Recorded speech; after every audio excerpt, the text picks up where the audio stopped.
Welcome, welcome, welcome to episode 24. I'd like to thank everyone for joining us today for Jaws and Man on Fire.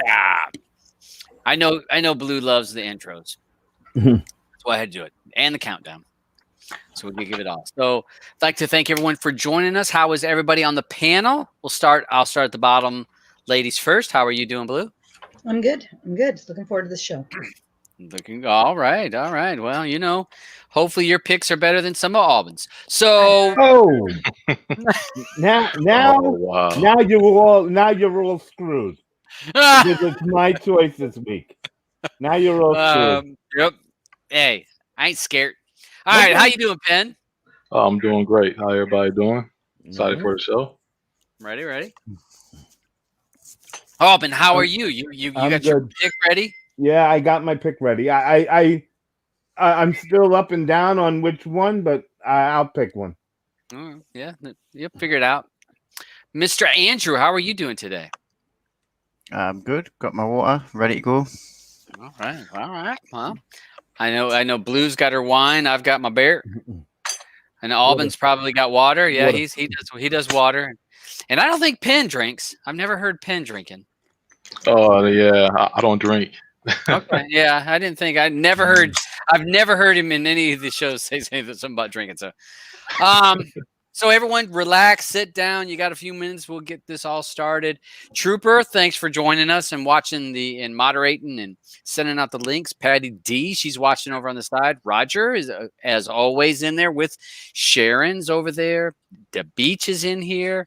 Eddie G, always watching, so it's good to see him. Sniper, thanks for joining us. Tim is in the chat. Buzz, who is he's in the shadow group and in Streaming Matters, so I see him a lot in there. And Cam, I saw her over there. So thanks for everyone joining. Thanks for you guys watching the show, and we're gonna go get ahead and get started with this show. But let's go ahead, and we got a couple things. We got Alban who wants to share his shirt. Share his shirt. All right. Hopefully we don't get booted. God almighty. Jesus. Here we go. Here we go. Boot it off here. All right. So, all right. So my shirt is tame for his. I got a new shirt today. Always. I got a new shirt today, and I'll What'd you also be say? wearing it Friday because I just put it on. It What'd doesn't you say a say? whole lot. Settle down. Okay. It's my Halloween shirt. Oh, okay. Oh, I see. Very clever. Mm-hmm.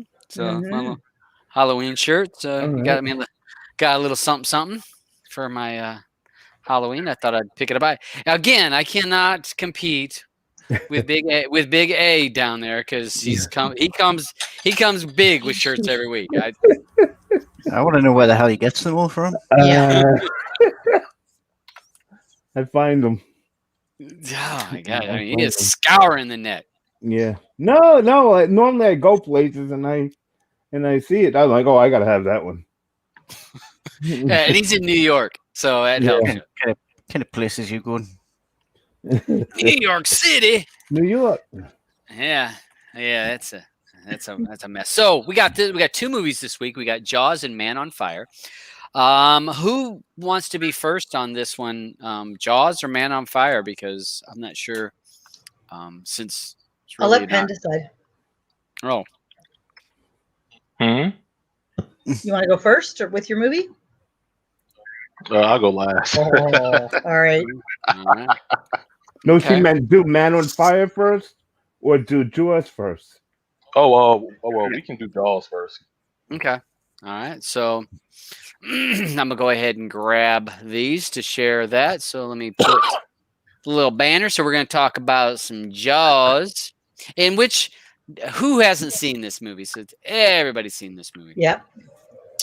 So let me go ahead and share. And I'm this. hoping there's the odd person for some reason younger that's never seen it. Yeah. Yeah, 1975. I was Probably four. half of our audience wasn't born, but Yeah, I know, right? Right? I definitely wasn't. Wow. I know that's what I'm thinking. So yeah, I was around. Everything was so realistic back then. I mean, when you look at it though, like it still holds up pretty It good still holds considering up. I think Yeah. most of it was filmed in his pool in Mhm. Spielberg's pool, I believe. So it's kind Yeah. of like holy crap. I mean, they were smart, not barely showing any of it until like right at the end, pretty much. You know, Mhm. you just get the scary music and the Yeah. the fin and the tail and wow, yeah, Dark 3D was garbage. three It was Oscars, okay. 3 Oscars. Yeah, it was a fantastic movie. Yeah, in its Yeah. day, it was awesome. So, Okay. all right, so we're gonna go ahead and get Craig. Blue, you can be first or last, whichever you would like to be. Normally I go first. Okay. Do I have to wait for everybody or just you guys? Just us, Just us. because Okay, us, and then we I'll keep go up. last then this time. Okay, all right. Just curious to see. Okay. I'll go first. I don't see nobody raising their hand to go first. So, I hadn't seen this movie in a long time. It's been a bunch of years, definitely. And what's funny is I was at Universal Studios, so I've seen, or maybe it was in Disney World. One of them, I saw Jaws come up Universal. out of the water. It came out of the water. So I've seen that, and which was quite interesting. This movie, I didn't like it as much this time as I watched it when I watched it in the past. The one thing I did enjoy about this was these three characters together. Their part, which again, that's the main story outside of the shark. It reminded me a little bit of Moby Dick kind of thing.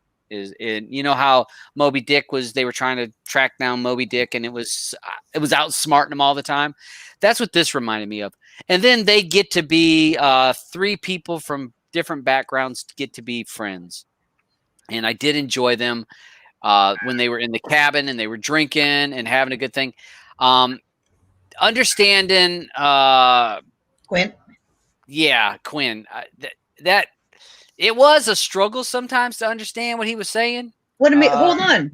You're American, aren't you? Shouldn't you understand all the dialects in your country? I understood it, but I had to listen. Different, you know. I had to listen. I understood them. And I mean, I can listen to people from New Orleans or where.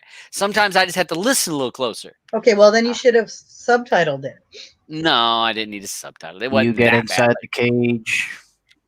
Cage goes in the water. You go in the water. Shark in the water. That was perfect, Andrew. That made me laugh. That East Coaster. when he Yeah. was saying it like that, I was thinking to myself, "You've got a point. That is a bit insane. Yeah, I would never get a shark cage." Nope. yeah, it was good. It was good.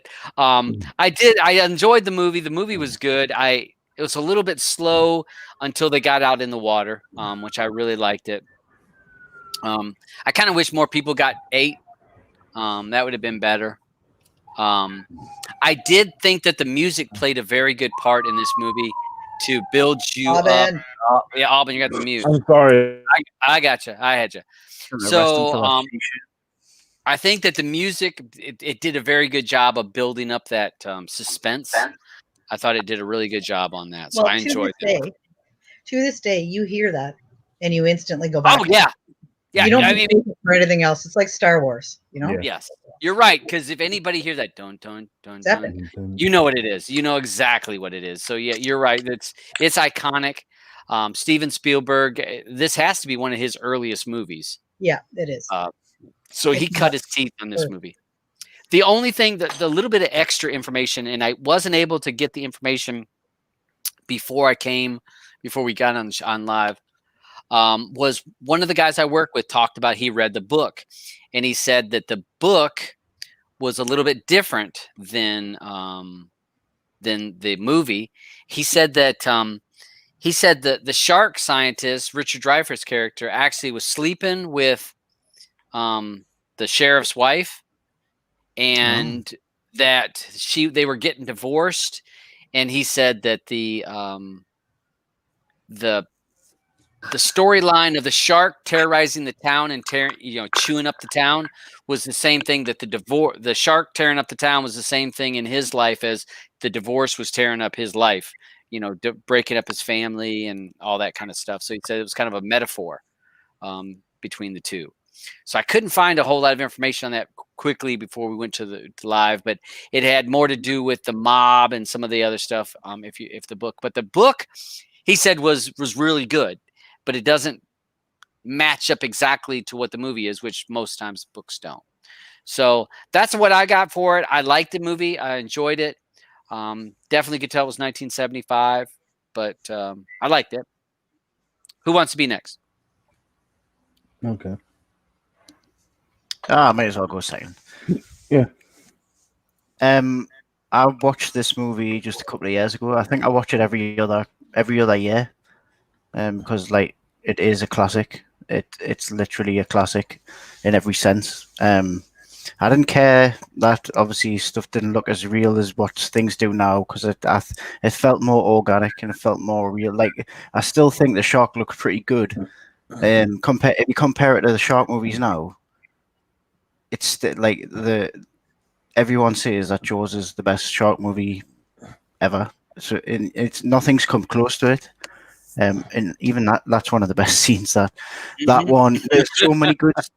That was another thing from this movie. You got so many good scenes from it. You got this. You got the bit where the sheriff's truck and the chum and the thing is like, yeah, come and shovel some of this shit, and then the shark comes out the water. You're like, fuck.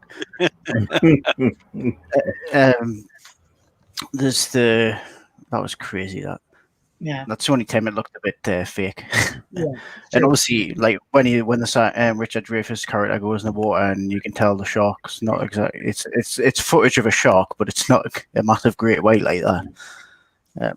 The thing I like about this movie is the music. The music creates the whole atmosphere, and it's one of those movies that just makes you not want to go in the water. It's like. This is literally the movie that made me scared of going in the water when I was a kid, and I would like even now I'm petrified of sharks. I would never go anywhere near any shark infested waters. Obviously, I would not. And like when he was getting that shark cage, and you look at the size of that thing and how flimsy it is, and I was thinking, yeah, you're just fucking serving yourself up to be bait. More chum. I didn't think. I thought the slow part that Todd was talking about at the beginning of like that's necessary. That's really important and necessary to show how much of a threat this shark is. And like if you just went more in, I mean, it would have been so much better to have like the bit where the three of them were out at sea. If that was just a little bit longer, that would have been great. But I liked the little face-offs to have, and like when Quint he hits it with a barrel, and he's like, oh, the most the shark has ever been able to like handle from him is like 2 barrels, and then it comes up. Obviously, this one takes 2 barrels, it goes down, it's down for ages, and then he hits it with a third one, and it's down for a little bit longer, and it comes back up. And the best scene when they're on the water is when they're telling the stories, and it just rams into the side of the boat. Which is not the biggest boat. Like it's like I would have been exactly like the sheriff would have been like, we need a bigger boat. And get a bigger boat. as soon as I've seen that shark, I'll be like, yeah, fuck this. Let's turn around. Let's go back. Let's rethink our strategy a little bit to come back with like a fucking tank or something like that. Yeah, it's like there's not much. There's not like the for when it was made, it was. They've done a really good job of it, and for you saying it's one of Spielberg's first movies, you kind of peaked right at the beginning with that. Yeah. I mean, Color Purple was fantastic. Yeah, he still came out with like lots after that, but yeah, it's what a good thing to start on. Indiana Jones. Yeah, I haven't got much more to say on it except for it's a classic. I love it, and I still watch it every now and then, and it's the best shark movie of all time, bar none. Yeah. I did like this part when they were like comparing scars. Yeah. Yeah. Like, yeah, my scars worse. Richard Dreyfuss does the heart thing. Oh yeah. He goes, see right here, and he when goes, they're talking what do you think? You're wearing a sweater? Well, Yeah. All right. Yeah, those Let's later see. days. Who we Yeah, got go. next? done. Auburn. Me, yeah. I've always liked this movie. It's a classic. Yeah, I liked it so much I had to do extra credit. Well, I did extra credit on both of them. So Show off. I watched Jaws too. Well, I have the time apparently, right? Yeah, yeah, we have said that. I watched this and Jaws too, you know. But 75 was a great year. I remember it very well. And this movie, a lot of things in this movie, brought me back just to the how I felt seeing it the first time with that music and that eerie feeling, remembering how scared I was the first time I saw it. The one thing, every time you watch this movie, it's like certain things come back to you. Like I was cracking up, like when you remember when the Jaws ate that first kid, Yeah. the kitten kid, and Yeah. they take the shark, they have it there, and he's like, he goes, the mayor was like, well, he didn't want to just stand there cutting the shark open and watch the kid spill out all over Yeah. the deck. Yeah. I crack up at that. I wish they would have cut him open. No kid here. no kid here, right? Do you remember the good old days of being able to smoke in a hospital? Oh yes. Yeah, you're right. Yes. The smoking. Those young thought of ones that, actually. aren't going to remember that, Right in the Yeah. hospital. Yeah, Yeah. right in the hospital. They used to have ashtrays in the hospital. Oh, The bloody kid asked for coffee flavored ice cream. Yeah. Coffee flavored ice cream. yeah. You don't have Yeah. coffee flavored ice cream there? Haagen-Dazs or whatever. Yeah. Oh yes, we've got it. It's just disgusting. I didn't know. Oh. Oh, I like it. I didn't know I they had love it. it then, Oh, I don't normally drink coffee. but they The must have. coffee ice cream, I love. I love it to death. Coffee. Yeah, coffee. Coffee. Um.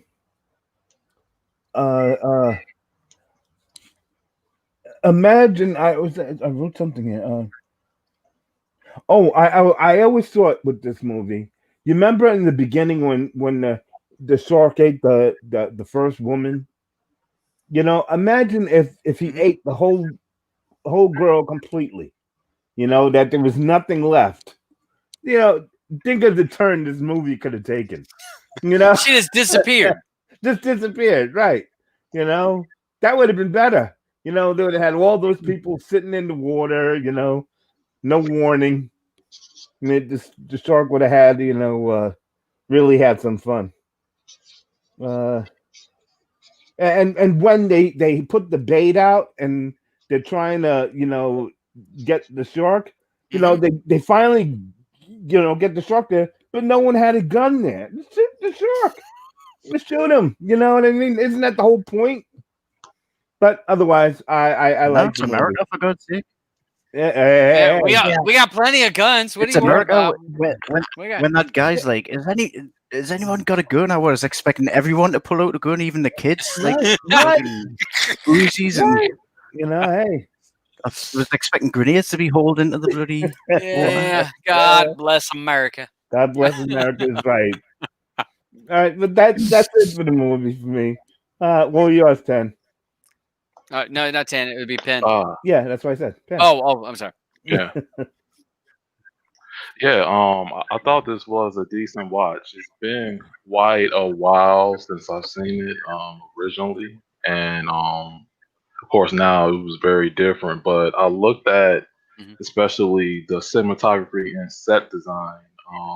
Spielberg, how he manipulated the lighting to conceal the shark in the ocean. I thought that was pulled off pretty good for back then, and the way the moon reflected off the water, and it was some nice stuff going on in terms of the camera work in it. And with the music, I thought the music was pretty good as well. With the slow bass sort of line, and then as the shark began to get closer, it accelerates in sound, and that was sending the audience to me a message about, all right, well, this is intentional, very dangerous, and the look on Brody's and Hooper's face is almost as if they were being attacked like in real life. So the acting and how it was pulled off with the camera work, I thought it was pretty well.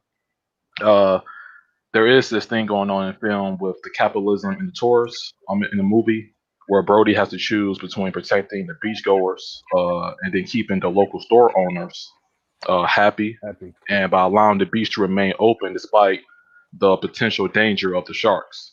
And in reality, if it was really that dangerous, of course, there would be like some extra precaution regarding that about shutting things down or having certain restrictions to certain hours. But I feel like overall, it was more like of a struggle, a back and forth between the characters, even the shark.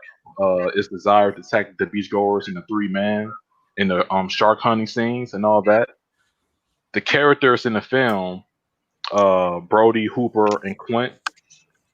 Quint was constantly picking on Hooper, as far as his intellectual status, his love of gear and the technology, and then Quint viewed those as damaging in a sense. So seeing the characters play off of each other and interacting with each other, I thought that was pretty nice.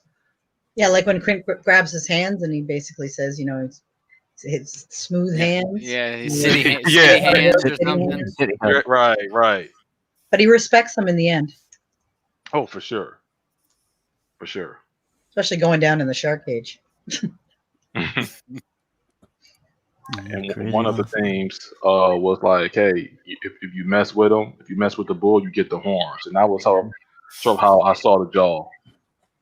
Jaw messes with the humans, and then in the end, Jaw got, we pretty much got the work. Seemed like the ending can be described as what you would see throughout the film, where Jaw attacks a teenager and a kid, and then messing with the humans. Then later in the story, they came back and they're developing a plan, to get some revenge. So it's a back and forth battle here. The theme could be, you mess with the bull, you get the horns. I like that. Are you done, Penn? Yeah. Overall, I thought it was pretty good, pretty decent. Hey, there's a couple things I forgot to mention. And before I let Blue speak, there was one right there in, I think, was it the beach over here that is that's off of the coast of North Carolina that we had the shark attacks, and I knew a guy that his son had his arm bit off in that shark attack about 4 years ago. They're right off the coast of one of the beaches we used to go to.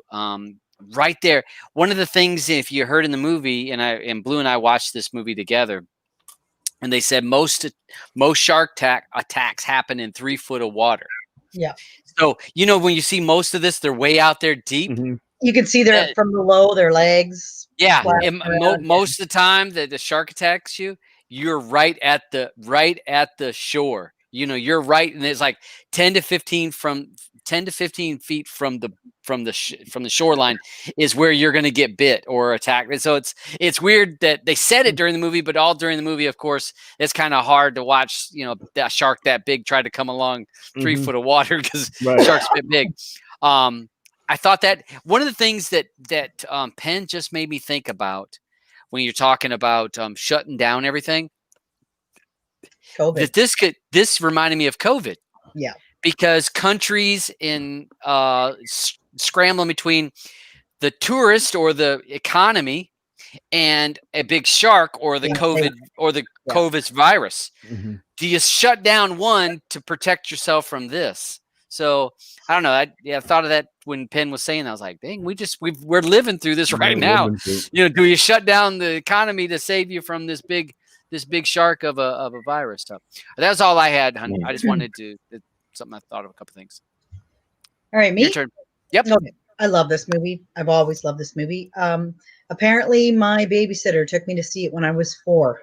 What a babysitter! Yeah, she asked my mom if she could take me to the movies, and my mom said yes. I guess assuming she's taking me to a kiddie show. And then when she got back, she told my mom that she had taken me to Jaws. Now at 4, whether or not you remember anything or not, all I know is I've loved this movie ever since. It's weird, but I've loved it ever since. And Andrew, same though, where when I get out a little too deep in water, I tend to worry about what's underneath me, where I probably wouldn't have if I hadn't seen this movie. there are so many parts of this movie that I like. And watching it this time, at first I got a little confused because I think you guys probably all noticed in the beginning with all the chaos going on, everybody is talking over everybody. Like there's a conversation going on with Roy Scheider and somebody, but people in behind are talking loud too. So it's like this huge cluster of all these voices all at once where you've got to kind of concentrate to hear what the main characters are saying. And at first I was a little tiny bit annoyed with it. And I thought, what the hell? I don't remember it like this. And it happens quite a few times. But I think the whole point of it is, and I got it later on, is that it was chaos going on. It was real life. It was people talking over each other. It was so that when it came to the calmer moments, you almost paid more attention to them because it's like you got so good at listening to certain specific voices in this crowd that when it came down to one person speaking, like when Quint does the nails on the chalkboard, when they're talking, they were all talking over each other and stuff. And then all of a sudden the entire room quiets, and it's like more eerie listening to him talk about this because of all the craziness is now calm and a little scary and whatever. So I liked that part of it. At first I found it kind of annoying, and then I'm like, wait a minute, that makes sense. I liked let's see what else here. I liked that they didn't show the girl's body. I liked that they just showed the cop that found it kind of like sitting in the sand, like looking like he wanted to throw up, and that they just showed you have the hill so you don't see her. And even when Richard Dreyfuss, you see how small the container is that she's in, so you know there's not much of her body in there that's left. And then when Richard Dreyfuss opens it, nowadays when they make a movie, they show you all the blood and guts and gore and whatever. Yeah. I kind of like that they didn't. Once again, too, I like the fact that they don't really show the shark until the end when it gets more menacing. There were so many cute little parts in it too. I love the part where the sheriff is sitting with his son, and he's doing the, his hands on his face, and his kid's mimicking him. And then when he finally sees him, and he starts changing his hand movements and sticking out his tongue and stuff, that part to me was so sweet. I love the part too where Richard Dreyfuss shows up with a couple bottles of wine because he wants him to basically work with him, and he pours himself this huge glass of wine, and then just a little bit for his wife and just a little bit for Richard Dreyfuss. Like there were some really cute, kind of funny moments in it, like to break the tension of all the shit that's going on in it. True. Another part I like too is when he finds out that his son is sitting in his boat in the water, and he goes running out and he's screaming at him to get out of the boat. And his wife's like, well, what's the big deal? He's not in the water. He's in the boat. And then she opens one of his books and sees a picture of a shark chewing the bottom of the boat. And she starts yelling at his kid, you hurt your father. And she blamed it on her dad. She blamed it on my dad. Your dad said, get out of that boat. Like, yeah, exactly. The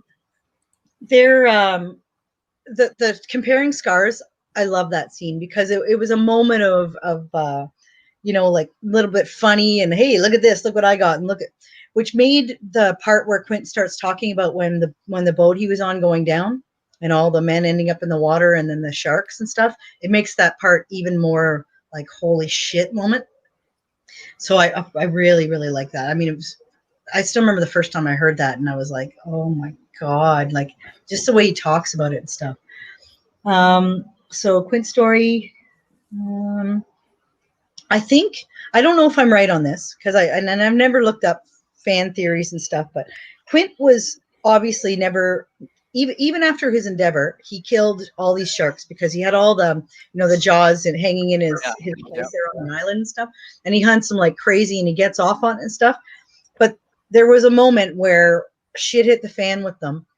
And then that's when he decides to start heading back in, and he's pushing the engine so hard, and Richard Dreyfuss is yelling at him. I think at that moment he was actually scared. He's a man who seemingly has no fear. All of a sudden he was scared, and he pushed the boat too hard, and then it basically breaks down. But that's what I think. I think he finally went, holy shit, like this was something he'd never seen before. The size of it, the fact that it was tearing into their boat. Mm-hmm. That part to me was important. And of course, you're going to need a bigger boat.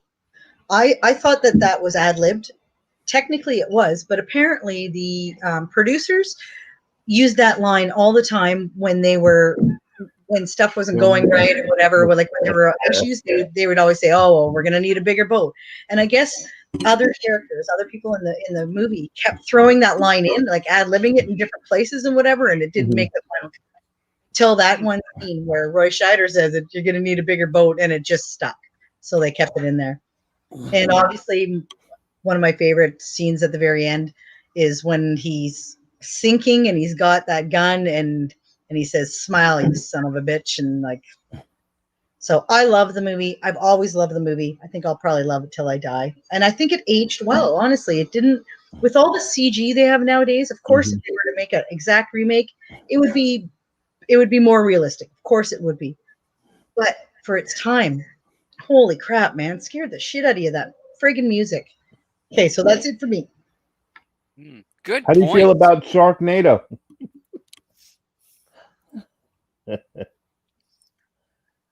She's ignoring.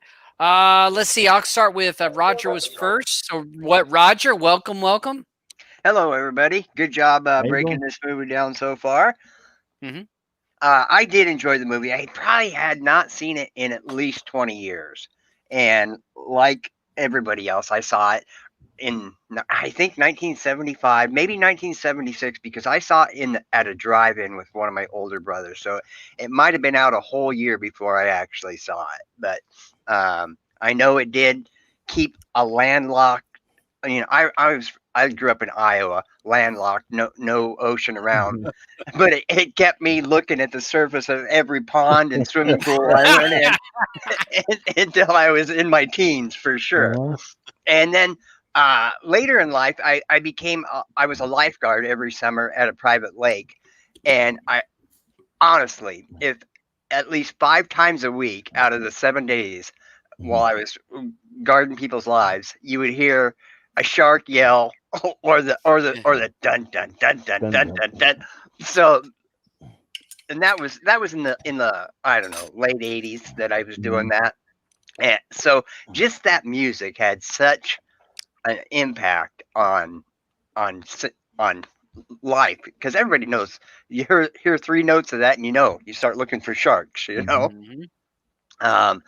Thanks for the rewatch on it. And one thing I did want to mention, the Indianapolis story that Robert Shaw gives, that was everybody thinks it was done in one take, but it was actually shot in 2 nights. The first night that they did that scene, he had talked Robert Shaw had talked Steven Spielberg into letting him do the scene actually drunk, because he was an alcoholic at the time, Robert Shaw was.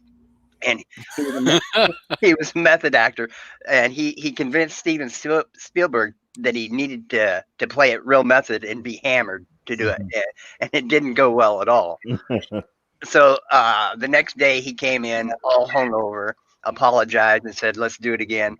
And they knocked it off in 4 takes. All the 4 takes, he did do the whole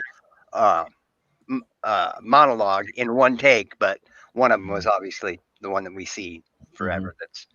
So yeah, great movie. One other thing, it only had a $7 million budget, which was a lot of money in 1975, but not crazy money.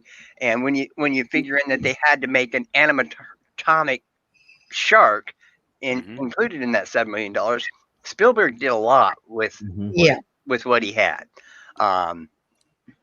And that's about all I have to say. Great movie. Enjoyed it. Thanks for having me watch it again, Blue. Awesome. Thank you, Roger. Shrinking Sharon, welcome to the show. So what's your thoughts? What were your thoughts and your takeaways from Jaws 1975? Yeah, I don't remember much of this movie, so it's like watching it for the first time, though I know I watched it before. Well, when the first girl, you remember in the movie with the girl, when she first got ate by the shark, or by the shark. Skinny dipping. Skinny dipping. He got the guy to follow her, and then he passed out or whatever on the beach and stuff. And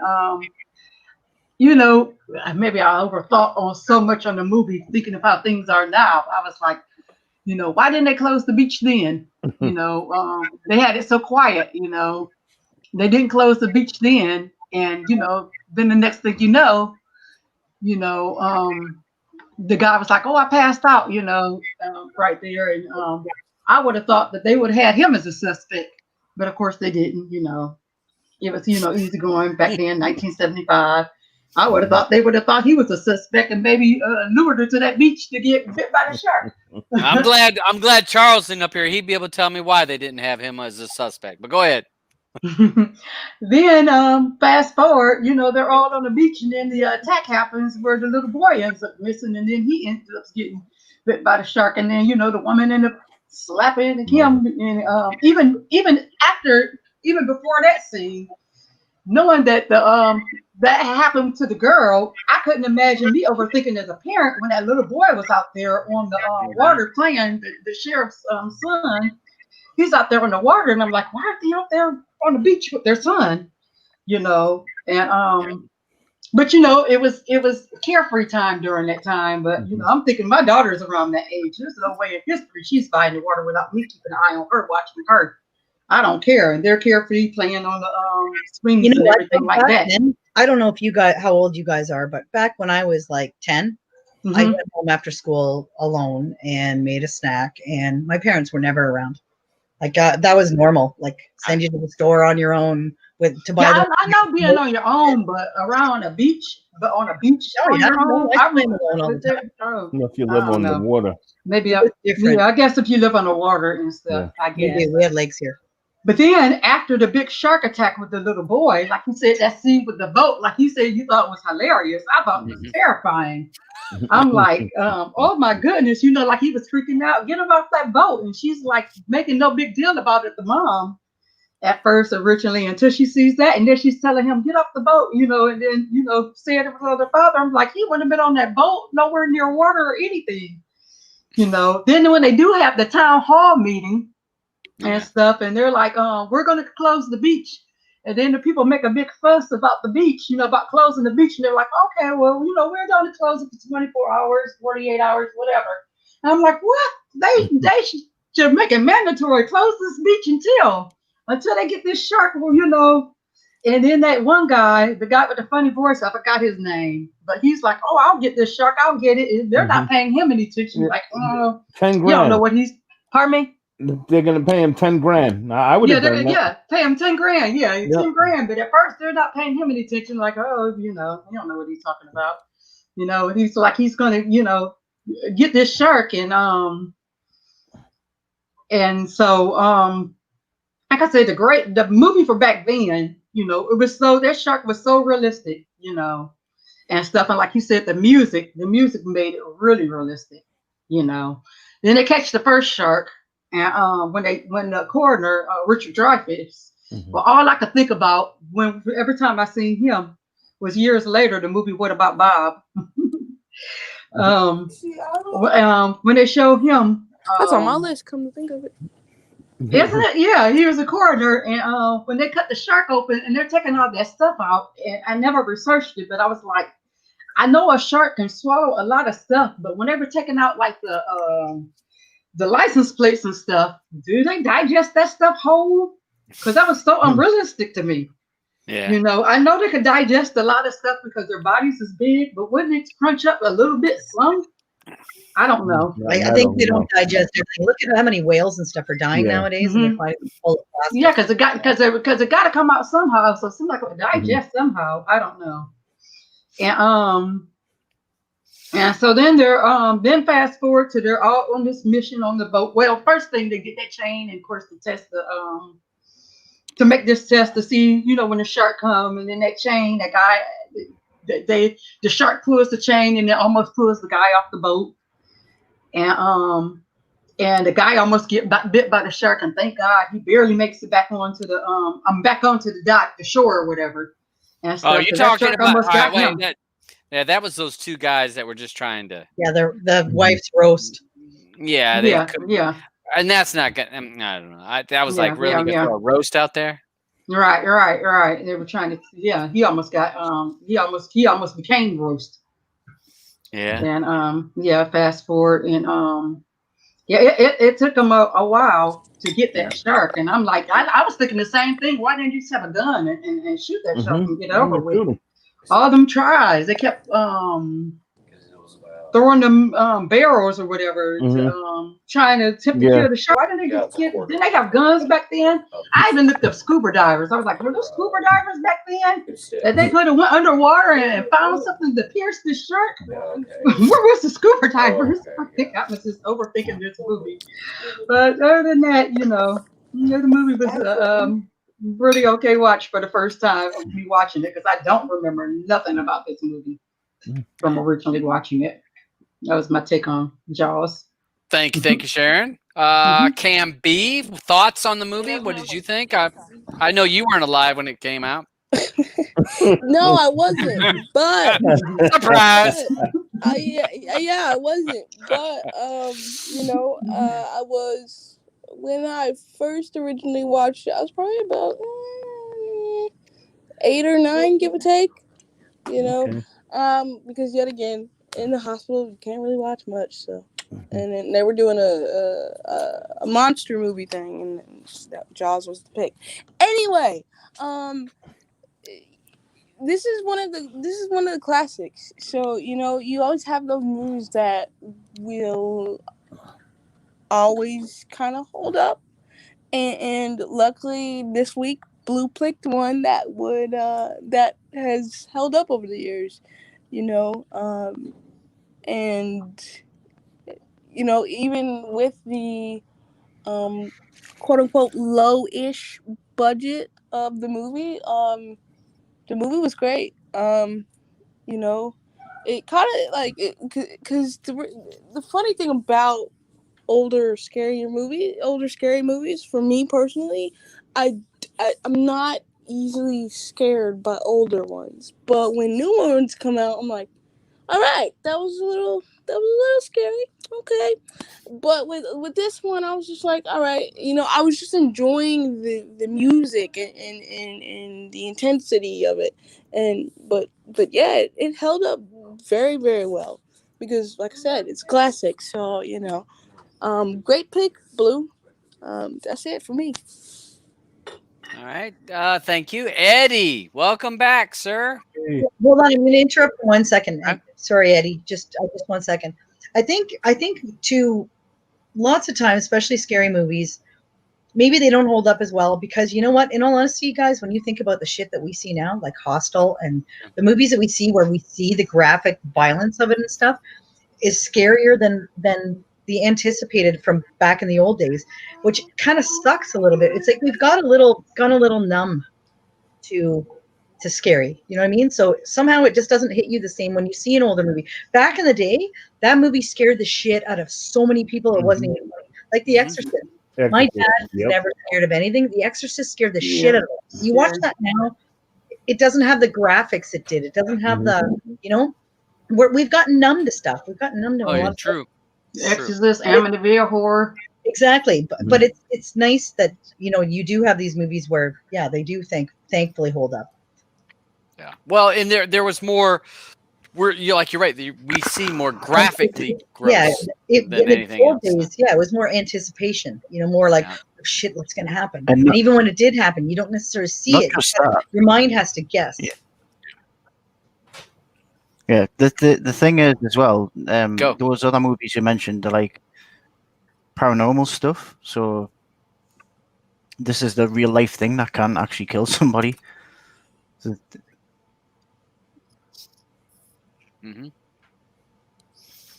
You're right. I need to turn this off.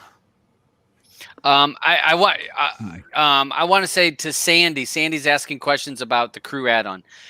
Not to be rude, but this show we talk about movies. We don't talk about add-ons or streaming stuff. So I posted the link to my Telegram group. Ask that question in there, and someone will try to help you there. Friday nights I try to be more streaming. We talk about just the movies. So not to put you off, but go check my Telegram group. Eddie, sorry about that. Yep. Welcome. Hi. Okay, I don't want to give away my age, but 1975. My kids were born in 1975. Dang, you got me beat. Okay, this movie I really like. What really knocked me off is at the beginning when Roy Snyder sees the shark with his glasses, the aviator glasses.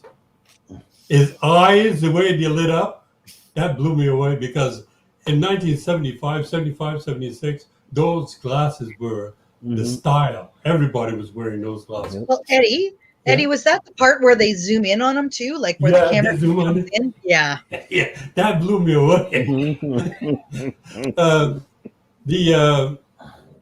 The shark. Okay, there was one. They didn't they catch two sharks. They cut up one shark. Where the one that they got the license plates and everything out of it. But there was another shark, and Dreyfus walked by. He said, "Well, you got the wrong shark." That was the only one. Yeah. Because that was the only one. That was the one that the guys brought in, and they had it at the dock, and they didn't cut it open. Okay. But he cut it open later that night. Yeah. Because he got the sheriff and says, "We need to go in there and check it out." But they cut open that same shark, but they just didn't do it in front of everybody. Oh, okay. That's where I got messed up. Another one, Robert Shaw. Okay, Robert Shaw was a very good actor. I like that guy. I don't know why he didn't make any more movies, but he died in 1978. That's why he didn't make any more movies. Yeah, that's what he didn't make. No. That's not to be hateful. No, but he made a lot of movies before. Yeah, I'm looking. I only found out when I did a little bit of research on it that he died in 1978. Yeah, because I'm looking through The Deep. Looking through some of these. The Sting, which The Sting was a big movie. Yeah, love that movie. Yeah, so yeah, it looks like a lot of TV movies too. A lot of TV series. A lot of TV movies. So yeah, and you're looking. I'm rolling back. 1960, 1958. Yeah. So he started doing movies in 1947. Yeah. Cherry Orchard TV movie. Huh. The another part is when they're out on the ocean, and the shark hits the bottom of the boat, and then he cracks open the boat, and the water just starts to seep in. But the time period between when the boat started to sink and when they finally get the shark, they really hit him. The amount of the boat that sank in the ocean, it took a long time before that boat sank. But don't forget that it had a big hole in it. Mm-hmm. There's a crack. It was, well, more than a crack. And the motor was smoking like hell. Yeah, he was. Okay, that's all. I love that movie. Good. Yeah. Hey, I think that was the movie that made me love Richard Dreyfuss back in the day, because he has the best laugh I've ever heard in my life. Still to this day, that cackly thing that he does there, they're all gonna die. When he says that, when all those guys are climbing in the boat and somebody yells at him, "Get those guys out of the boat," and they basically told him to shove off. Yeah, that's Robert Shaw there. Yeah, but some other information. Robert Shaw was born about 5 miles away from where I was born. Holy shit, he looks so different there. Yeah. Look he's pretty looking.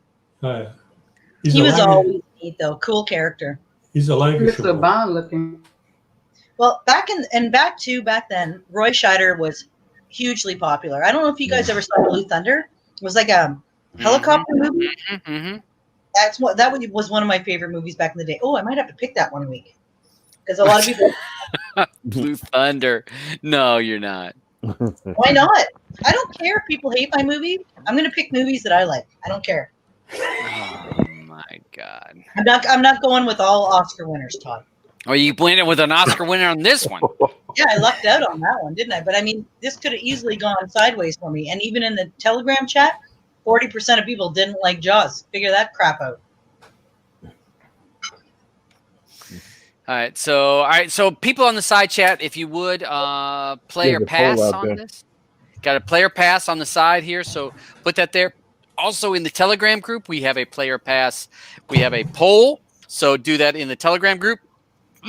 So, Eddie, player pass on this. Oh, it's a play for me. All right, Roger. Play for me. Good job, Blue. Thanks, buddy. Okay, Sharon. Play for me. Yeah, she Play, sounds play, so play. excited. She's excited. Hey, man, Oh, it's the most Cam, exciting movie. Cam, player pass. Hey, it's a play for me, man.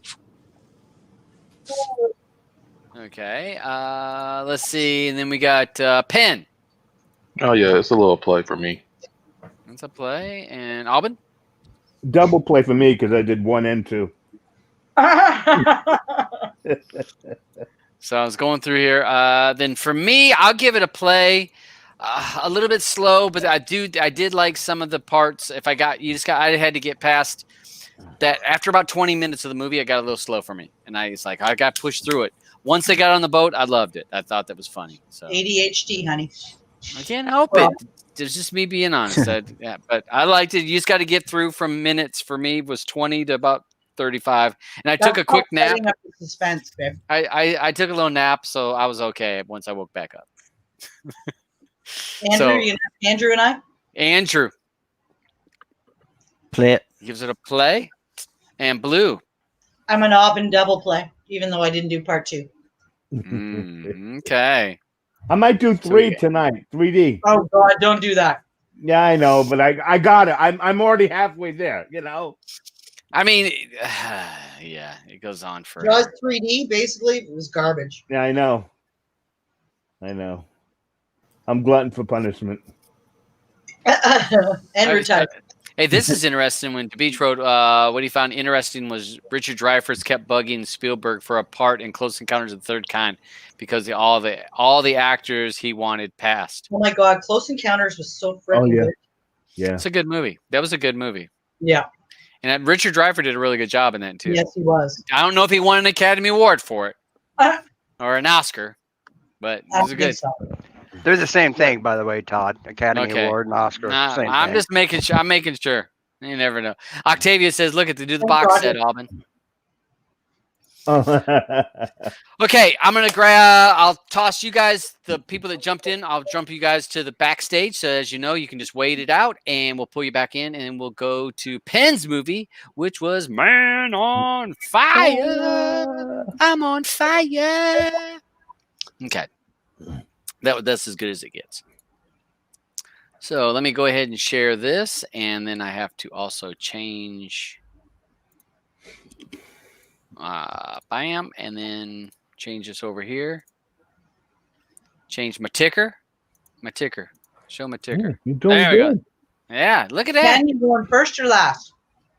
Yep. What? Pen. Oh, I'm going last. Okay. I'll go first. Yeah, Okay. you go first. Yep. She wants to get her dinner done. She Mm-hmm. wants Yeah, you guys do know you can say no. I'm going first, and I will back down. By the way, just so you know. No, I want to go first. No, you're always first. Okay, Man on Fire. Still love this movie. This is a Tony Scott film. Tony and Ridley. Most of you guys know Ridley Scott really, really well, probably. It's with Ridley's done. Oh God, Aliens. Yeah, second Aliens. And the newest one, Raised by Wolves. Oh, is that him involved in that too? Yes. You know that his brother Tony, they both have a kind of a similar style, especially back in the day. They had a similar style where sometimes you couldn't tell the difference. Tony, I believe, killed himself. Yeah, he killed himself now. a couple of years It's ago. really sad. Watching this movie, it especially the beginning parts where they do that kind of that flashy whatever. It reminded me of Seven a little bit. That weird gritty. But I like it. Mickey Rourke. You can tell this movie's older because Mickey Rourke was actually hot in it. I wrote the same thing down. I wrote the same thing. Yeah, he's so gross now. If you can find him, honey, in this, where you can see him, he's bigger than he was when he was young. Yeah, like bigger, but he doesn't have all the pocky face. No, he actually does look pretty good in this. Yeah, no, he looks handsome in this. Not compared to one of the movies that I want to pull in. Yeah. One of my favorite parts in this is when he's working with PETA and he's teaching her how to swim and how to get used to the gun going off. And the best part about that, obviously, is she does really well in the swim meet. Is when she's about to be abducted though, and he fires his gun into the air, and because she was in shock, fires his gun in the air, and all of a sudden she gets like that part was like still gives me goosebumps every time I see it because then she reacts because he taught her how to react to that, that sound that instead of being scared or being freezing, she was able to, although she ended up coming back for him. Set her free. Yeah, exactly. Denzel Washington, he can do no wrong in my eyes. There's just something about that man. He plays solemn so good that it's like when he does smile, it's the most beautiful thing in the world. He's got this big, beautiful smile. So it's like you don't see it very often. And when he smiles, when he's with her, it's like it's so endearing when he finally starts to let her in because she's adorable. Like just the way she questions him about stuff and the way she, and doesn't put up with his shit. Like when he was rude to her and she just basically jumps out and you think she's trying to run away, but she just goes and sits in the back seat. But how they always keep watching each other and stuff. It was really cute. I couldn't believe how young Mark Anthony was. He looked almost weird. And what a dick dad to have your own kid friggin' kidnapped just for money. Christopher Walken. Well, I mean, what can't you say about Christopher Walken? He's another one of those ones. He can do no friggin' wrong. Everything about him in this movie is fantastic. Like he exudes Christopher Walken-ness. Seriously, need more cowbell. Need more cowbell. He's creepy though. But he is just creepy. No, you know what he is? He's just cool. He's just honestly, there's just an air about him, the way he moves, the way he, who was it? Moby? It was a Moby song where he's in the music video for it. Yeah. I think it was Moby, where he's just dances the entire thing. Like he's the coolest character going. He's always fantastic. So I love everything about this movie. I love just Denzel Washington being a messed up, drunken, wanting to kill himself guy to becoming this crazy, well, I mean, he was always a killing machine, but just the love for this child, like he said, anybody who was involved, anybody who benefited from it, anybody who even looks at me, basically is going to die. And like I said last week when I first heard Penn was going to pick this one, that line that gets me every single time is like, Creasy is an artist and he's about to paint his masterpiece. Yeah.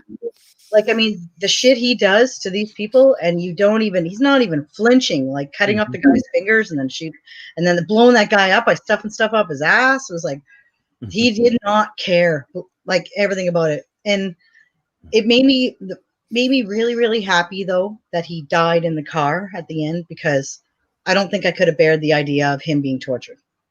So it was like, when he drops what was it? St. Christopher?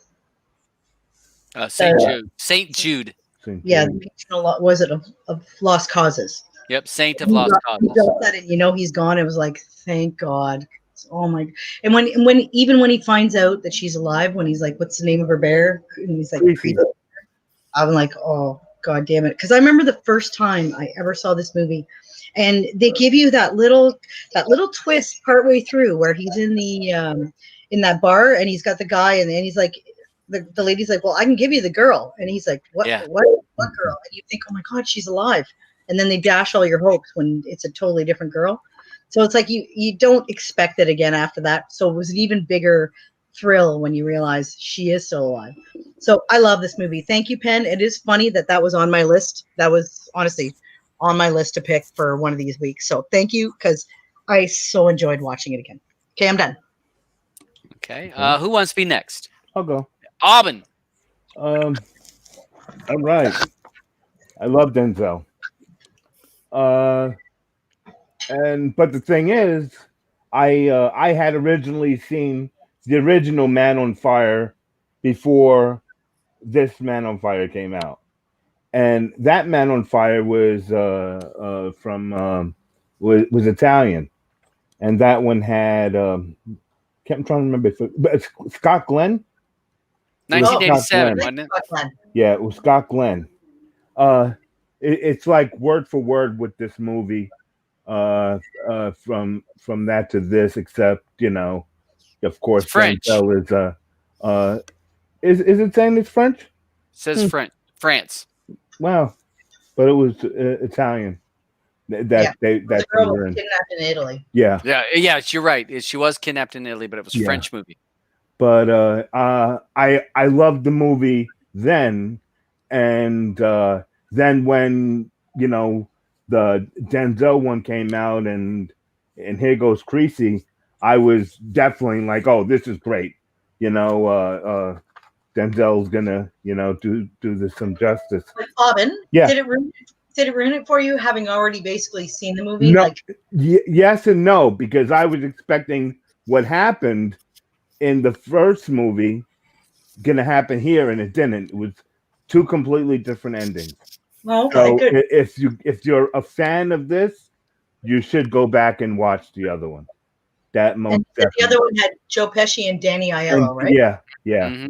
Yeah, some good big actors. Yeah, some big actors in it, and the girl that played yeah, but her name wasn't Peter. It was something else. Something Italian. Samantha. I think it was Samantha. She was really pretty good. Another great little actress coming up. I love movies that have they find these great actresses or actors, and they come up, and you could tell they're going to be great. Dakota Fanning. Dakota is great. I love Dakota Fanning. The first minute I saw her in this, I knew she was going to be great. I knew it. Yeah, because there's not a lot of good child actors out there. There really isn't. Right. Yeah, I wrote down about Mickey Rourke. We spoke about that. Yeah,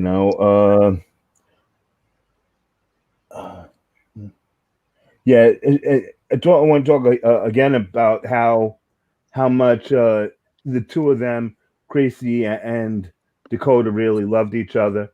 It was the same in the other movie, and with the other movie, you can you can tell more because she was a little bit older, and so you can really sense a lot about the two of them, their dynamic on how they would cared about each other. I like in the Denzel version that I like that how the same day that Denzel quote unquote died, that was the same day that they killed the voice, the guy who was who had gotten Creasy. Mm-hmm. I really thought that was great that they got him at the same time. But that's about it. I'll let everyone else get at it. Okay. All right. Who would like to be next? Penn? Is Penn here? And you're raising your hand? Andrew. Andrew, go ahead. Then I'll go. Yeah, I'll go. I forgot Penn was last. Oh, okay. Yeah, it's his movie. Yeah. Thanks, by the way, Ben. I don't have a lot more to say than what everyone's already said. I was just saying to you before we started the stream that I realized near the end that I had already seen this movie. Because at the beginning I was like, I haven't seen this, and then I got to the end and I was like, oh, I remember the part on the bridge, because that was I'm trying to find the word for it. God, that give you the feels that part of the movie, and that's probably why I thought I forgot the beginning of the movie, because there's something throughout this movie that really irritated us, and it was the transitions and the cutscenes during the action and stuff where everything was just flashing across the screen. It was having giving you a bloody seizure. Mm-hmm.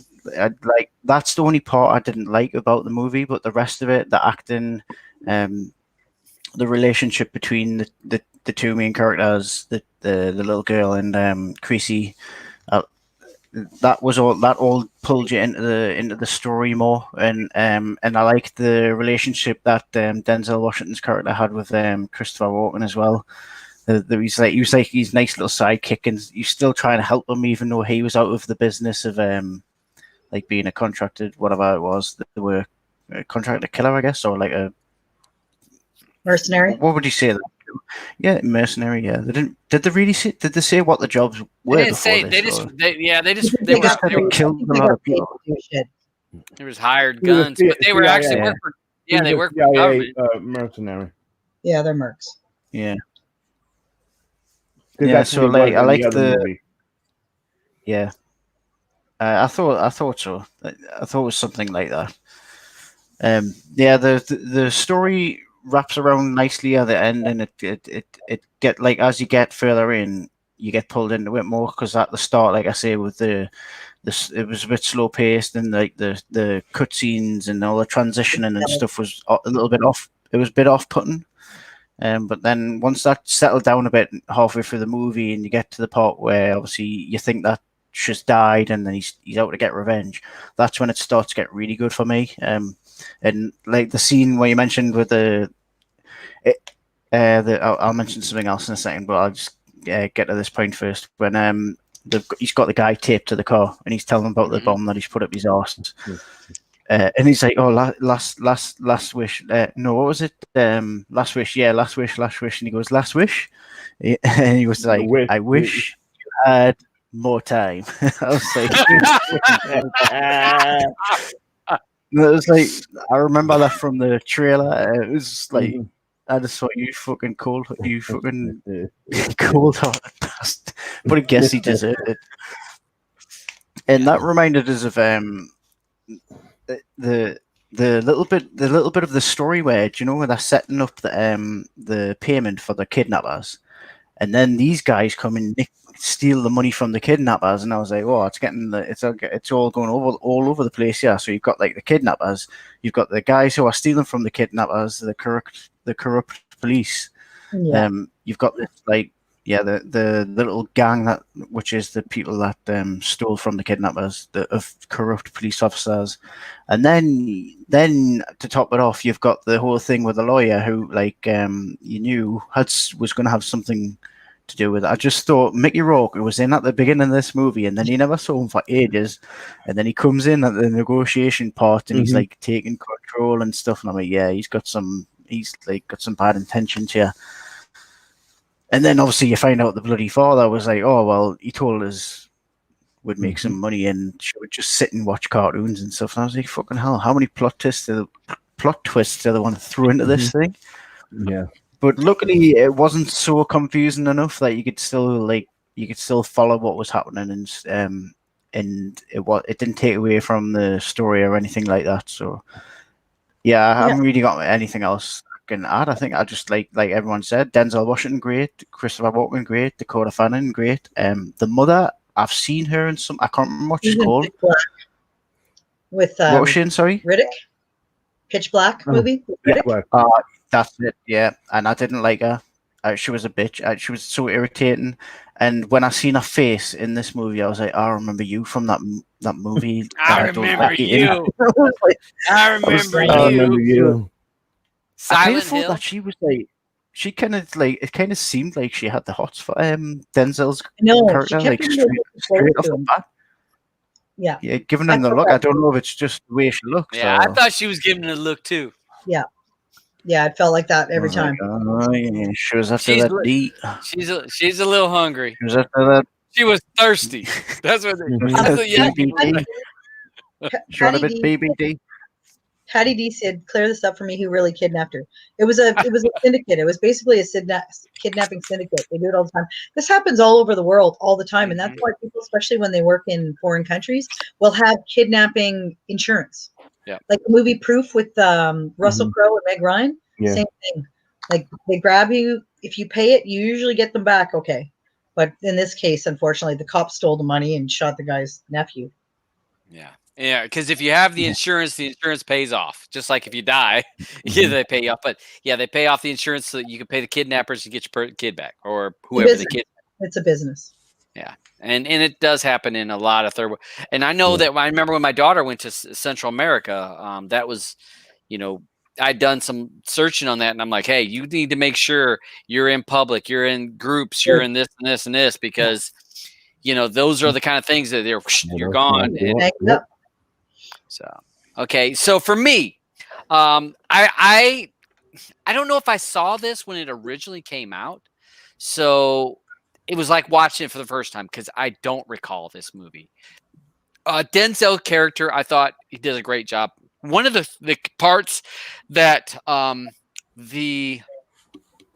when they did a lot, Andrew talks about the cut scenes, and I did notice a lot of the cut scenes that's of certain filming, the way that they film it, Like 7. and yeah, there's a lot of movies that do that, and that's all cool.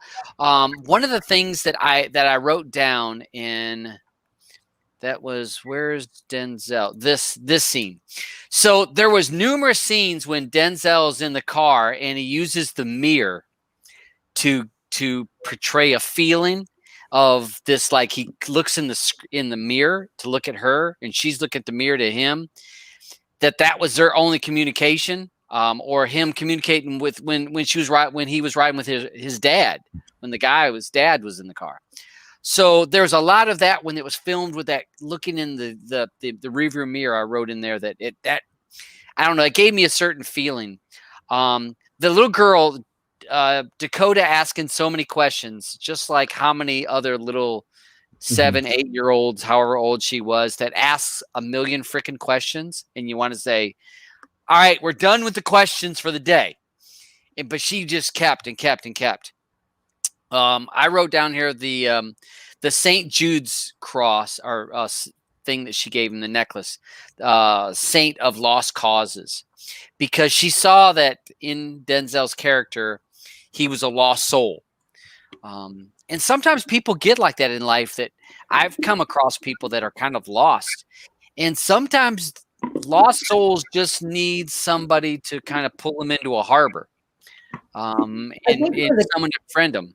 One of the cutest parts about this is it was like she was an old soul, because she knew the first time she met him that he was sad. Yeah. Yes, she could see it. And that's, again, I think we need to look for these kind of signs for people. That there's people that are going through a lot of shit in their head, and they just need someone to actually care about them. The kidnapping scene was hard to watch. That shooting and the cops and this and that, and the cops are in on it. I mean, that was all kinds of crap. And I wrote in here, I didn't expect her to be killed, because I thought for a long time that she was killed.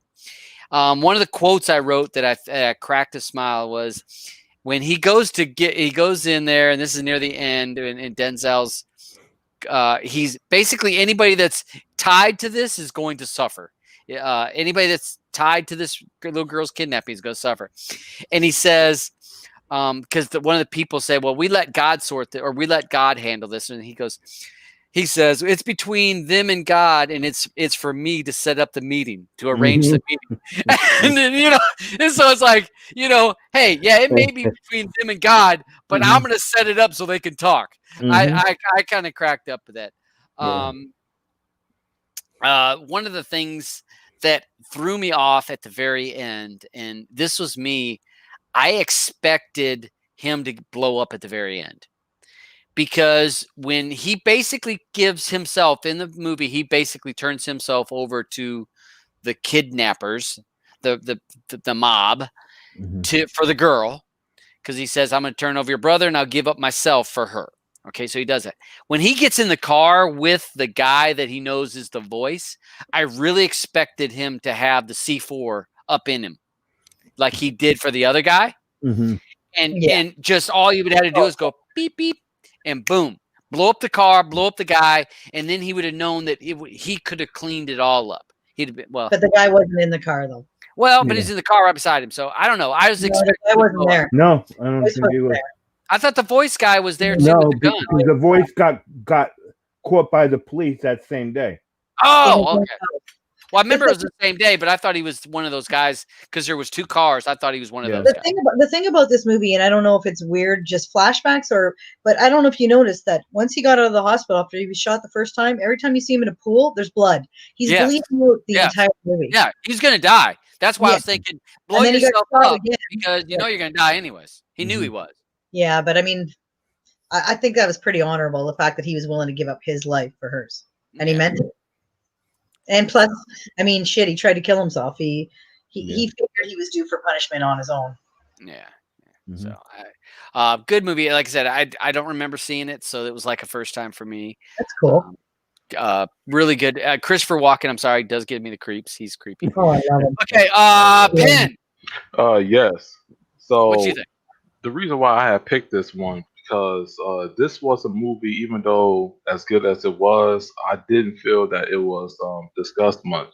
When it came to his catalog. This isn't the loud or cocky version that we've seen of Denzel from Training Day, with the swagger, more gangster like. This is a man that is dealing with inner demons, and he is going through a lot of personal issues, that he was going through in the beginning of the film. I mean, take for instance the scene where he's in his room, it's at night, and they have like these sort of like flashbacks or these very intricate editing tricks by Tony with the camera, the way he was thinking about his past reflection and what was going on. This was a man that really didn't know what path he was going to be going towards, and he was slightly confused. He was suicidal. The scene with the gun where it went off and the bullet happened to fail. It was very subtle, but the delivery and what the scene meant, it pretty much lets you know that, hey, like, okay, this is somebody that's going through the dumps. Even with the clothing, I saw the set, all that the colors of the olive green suit and the yellow shirt. That doesn't represent a man that is half positive vibes or is in good spirits. You could tell he was down. In the beginning of the film, he looked like he hasn't shaven in many months, and he says, "Hey, well, I'm back in the world. What's new? What's up?" He was like looking for something. Hey, Penn. Mhm. You know what was weird for me with that scene is because of the flashbacks and shit like that, I wasn't sure whether or not he imagined pulling the trigger or not until he called and said, "Is it normal for a 9mm not to fire?" And I'm like, "Holy shit!" He actually, I couldn't tell the way the scene was. And then I was like, wow. So this was a character, that was dealing with some inner demons, and he really wasn't sure about how he was going to go about his life and his mission, his purpose. 'Cause essentially, in the film, he's represented as a guy that has his background, military experiences, bodyguards, and all that, and he's just going from job to job, pretty much. So what made this movie shine really well, in my opinion, was how Tony Scott introduced us to Tracy and Peter, which was a little girl, and how they played off of each other. It was more of a father to daughter relationship, at least in Denzel's point of view, because to me it seems like he has something to live for in the sense where he was building this bond with someone who was actually asking questions about him. Because and in the car, where she said, "Hey, well, how did you get that birth defect?" and things like that. She was asking these questions because she was curious. She was genuinely curious. She was trying to get to know him because this was someone that was going to be in her life for quite a bit because this was her bodyguard. So she was. Well, and when the priest or the sister there says to him, "Well, I guess you're her dad today," and just the look on his face, eh?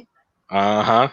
And you could tell, with his interaction with that, he wasn't really too comfortable hearing it. But he said, "Hey, well, that's kind of how it is." And as it was going on, they was warming up piece by piece, and the movie made us fall in love, with the two characters specifically because Literally. it was this bond that was going on. They had some chemistry, with the pool scenes, the coaching, sound of the gun to get her ready so she's on alert, so she knows what to do. And all that have even led up to, the kidnapping, even with the gun, the sound going off, telling her, "Hey, react, go, go." And after that, it turned personal. The movie went from him being down in the dumps and him getting this new job to him pretty much taking revenge because he felt like something was taken from him. Yeah. And second half of the movie was really him exercising on, hey, like you took something from me and I'm going to get it back. No matter who's involved, no matter what. And he was on the mission for sure. Cut off the guy's fingers, and he was interrogating him, and then he got that information which led to the nightclub. He was stalking around the nightclub with a shotgun. Like he came to make like a serious impact. You know, he had a shotgun at a nightclub. So, you know, he wasn't playing around this at all. Even the scene where it was under the highway, you know, with the C4, we had like this pretty much this butt plug of a bomb in a sense. And when he walked away, he said, "Well, time's up." And then he walked away, and you just saw the look on his face. It was just like that was one of the key moments of the scene. Hence, man on fire, because he was literally trying to like prove something in this film. He was out for a mission in this film. So the movie to me, is one of those Denzel films that I felt that it shows it's more realism with this, because everybody goes through their own issues and problems in their life, and in the film, his character showed that. And when the opportunity arises for a purpose, or when you have a chance to build a bond with someone, and then something terrible has happened, that's what happened in the film with the kidnapping. It raises the question: what are you going to do in this situation? You saw what he did; he fought, and he was willing to fight for that relationship until the end, which he did. So I thought it was a good story, good character development, good bonding, and overall, nice sets. One of the things that when you say about he was struggling, because he asked Christopher Walken, he says, "What do you think's going to happen? Do you think God's going to forgive us for everything we've done?" And Christopher Walken says, "No." No. You know, and I mean that you, like you said, I think he was struggling with as you get older, people start to reflect on all the things you've done, and I think that's where he was at, that reflecting back, and he says, "Is God going to forgive us for this?" And Christopher Walken was like, "Nah." I mean, it's just, you know, it is what it is. He's not going to forgive you for everything we've done, because that just lets you know that the things that they had done in the past were pretty bad. So. Okay, so I'm going to start with Eddie first, because I had him last time. Thanks for jumping back with us or hanging with us, Eddie. So what's your thoughts of Man on Fire? Okay, Pen, this was thanks for showing this one. This was a good one. The only critics that I have on this one is the bullet that he had, that he said he was inquiring, you know, if the 9mm ever misfired. That bullet he gave to Mark Anthony, Anthony committed suicide with it. Yeah. Yeah, it had that. Now, for people that don't know about bullets, you saw it had the imprint where it actually had tried to fire the rim fire. It tried to go off, and that's why that little impression is in there. And that's what he was saying, that, you know, it actually fired. Yeah. But didn't have his name on it. Yeah. Didn't have his name on it. The musical score in this, I loved it. They had Linda Ronstadt. Yeah. They had Pinto Quintes. He did Oye Camova. Since it's a movie that was made in Mexico, and they had two Latinos that were playing in the movie at the same time, I really like that. The relationship between Denzel Washington and the little girl, I love the relationship, because it clicked right away. You could see there was no hesitation. Like, I'm the driver, you're the passenger. It was like they just melted together. The only other thing that I had noticed, a question. Anybody watch at the end after the credits? No. After the credits, there was something about John W. Creasy, died in 2003. So I went on the internet and I tried to find out, is this based on a true story, or is it just a fictional story, or is it written as based on the book? But if that is so, why would they say that he died in, let's say, 2003? No, are you talking right at the end of the movie, before the credits? Because that's when they also talked about the other guy that they the hand, the voice. No, this is. Yeah, it looked real, because they talked about how he died and when. No, this is the movie was finished. They were showing the credits. It was after the credits that they showed it. It said John W. Creasy died. I think it's 2003 or 2013. That's strange. No, I'm saying it's strange because of the other movie that was before this. No. Yeah, in 1987. In Said that '87, the Man on version Fire. that I watched. No, I was watching. Well, the Yeah, yeah. 1987. The 1987 one, I wasn't watching that one. I was watching the Denzel Washington one. Right, Yeah, right. But I'm talking. I did it for extra credit, Okay. and I had seen that movie way before the Denzel one came And out. all right, so I'm looking at this, and you go to trivia. It says writer Brian Helgeland first saw the original Man on Fire 1987 when he was renting videos in late 80s.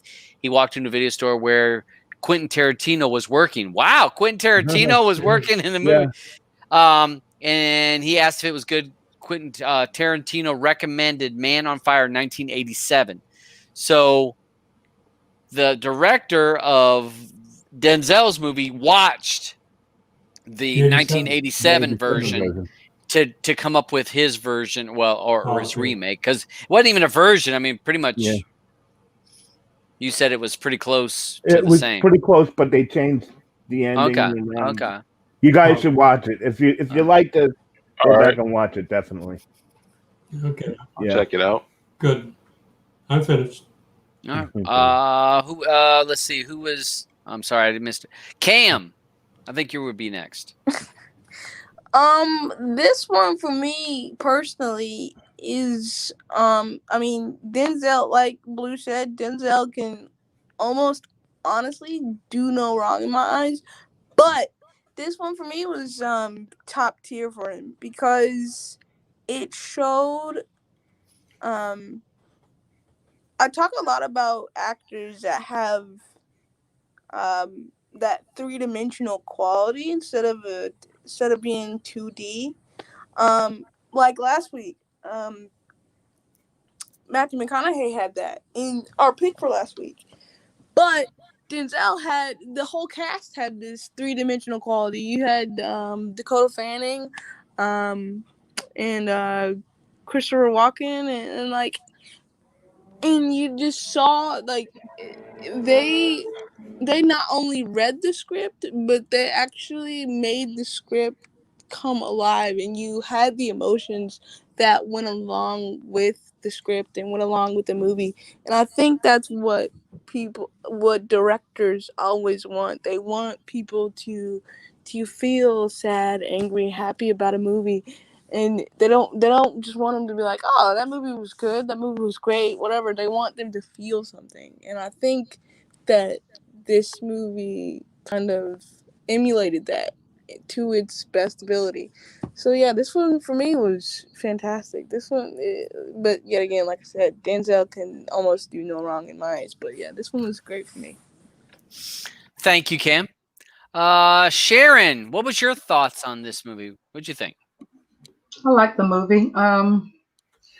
I like the way they bonded at the beginning. Once the father hired Denzel, like you said, he felt like in the beginning that he really was down, didn't have much to live for, and how in the beginning, you know, he didn't say much when she took him to his living quarters, and how he was like, "Oh, this bird belonged to my former bodyguard," and the back and forth, how she kind of forced the conversations, kept talking with him, asking the questions, put me in the mind of my daughter. Just study, asking questions anyway. And in your mind, you want to say, be quiet already, okay, we'll talk later or whatever. But, she kind of forced the bond. And the next thing you know, they did bond. And once they bonded, he became like a father figure to her. So, Creasy and Peter, they bonded, and when he was taking her, to do swimming lessons, and teaching her with the son and the gun, and back and forth, taking her back and forth to her swimming lessons, and when she actually did get kidnapped, he didn't realize how much, when he went through his grief and everything, and when he came back to visit her, came back to the house. And when the mom talked to him and he was in that room and she was like, "What are you doing here?" And he was like, "Oh, I just came back to get my things." And then once she had that talk with him, and he gave her her teddy bear and stuff.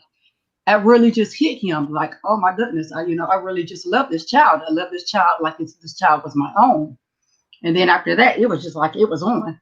Not only did he want to avenge, what he had thought was her murder, because he thought that, that she wasn't here. He was out for blood, starting with the guy, that he, of course, take the hands. And after he gave the information, he killed him in the nightclub, After he got the information from them, he pretty much set the nightclub on fire, leading to the girl that found out the other girl who was sex trafficked.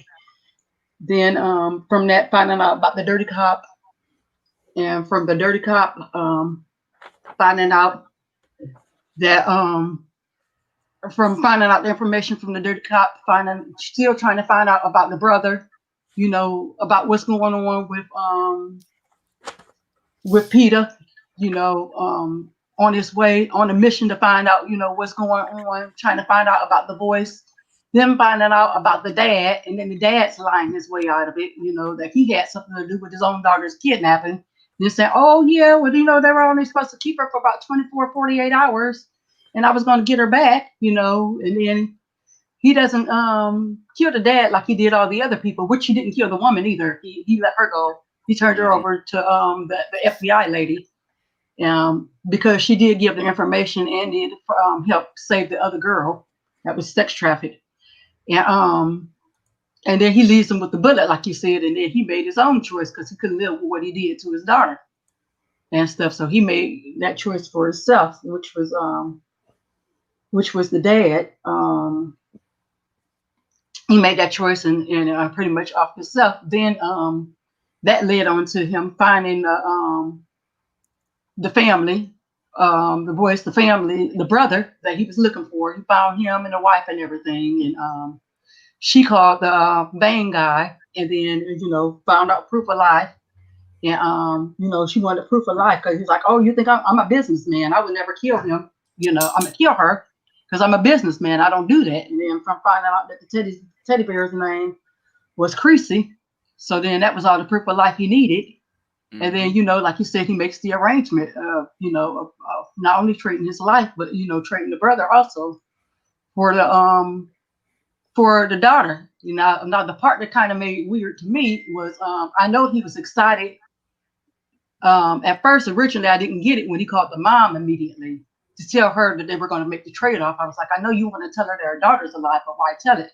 But at that point, the only person he really could trust was the mom to hold the gun to the brother's head until they made the trade-off and stuff. And then, then he goes to the bridge and pretty much makes the trade, and then, turns the stuff in, and then she's safely, and then the little girl says she wasn't harmed, and then they make the trade-off and everything, and then unfortunately, he passes. But that's my take on the movie. I thought the movie was very good.